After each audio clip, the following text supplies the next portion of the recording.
Chris, I'm going to start with you. We do this every year. I'm always blown away by what you managed to put together for Detroit every Labor Day weekend. Tell me about this year's Jazz Fest. Well, we have an incredible team at Jazz Fest Foundation, and we're in such an incredible city with partners like Wayne State University and American Black Journal and others. Get the word out and let everyone know how special this thing really is and how fragile it can be. But after 45 years, we're still free, and we're still one of the premier real jazz festivals in the world. So to that end, we as always our programming, we look to have those legacy artists, Billy Childs, Monty Alexander, Christian McBride Quintet, James Blood Ulmer, talk about cats, and we have the incredible world-class artists that are right here in Detroit, living here and coming from here. Our legacy artists, the great Wendell Harrison and the Walter White Big Band, and some upcomers, Mark Rosenblatt and Hockey. These are cats looking to the future where jazz is going to go. So mix that with our artist in residence, the great Brian Blade, who will be playing with the Jazz Fest Big Band. He'll be playing with Octet and, of course, the Fellowship Band. So it's going to be quite special. Yeah, yeah. 45 years. That's an incredible run. Talk about how significant that is for Detroit. This is not just about us, but it does feature us, and it features us to the world in a way that I'm not sure everybody who lives here quite understands. The festival is so much different and bigger than it has been in the past. It really is a worldwide phenomenon. It is, and everything we do in Detroit, these kind of things that draw tourists. Jazz Festival is now drawing a third of its audience in person. It's about 325,000 people from outside the region, outside the country. Our streams, which we have metric by a professional company, so there's no hyperbole. They're free, and they reach last year they reached 1.6 million people in 32 countries, and so it's a jazz festival that's in a city that has a symbiotic relationship between its culture and jazz. They feed one another, they always have.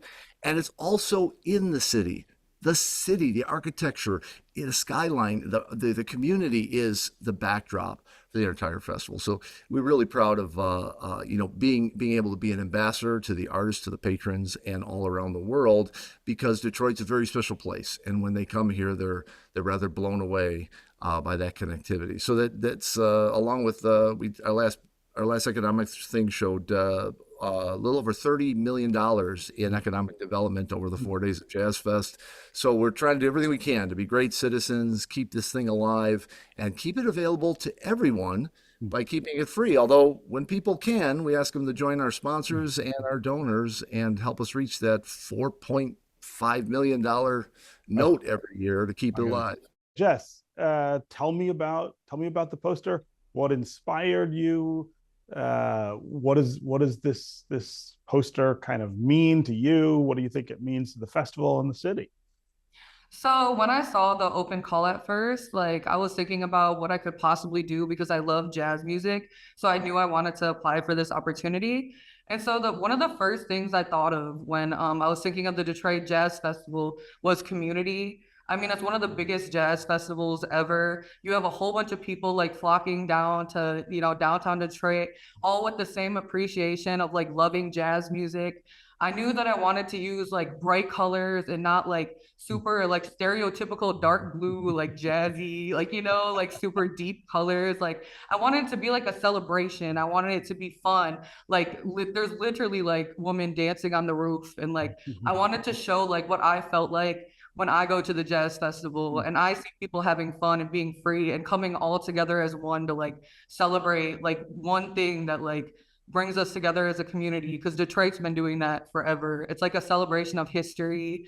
The graffiti on the side of the building is to pay homage to every great jazz musician, I guess you could say, that there was, and just to show that we still appreciate that, after they transcended and moved on from that, and we still have such a big appreciation for jazz music in Detroit.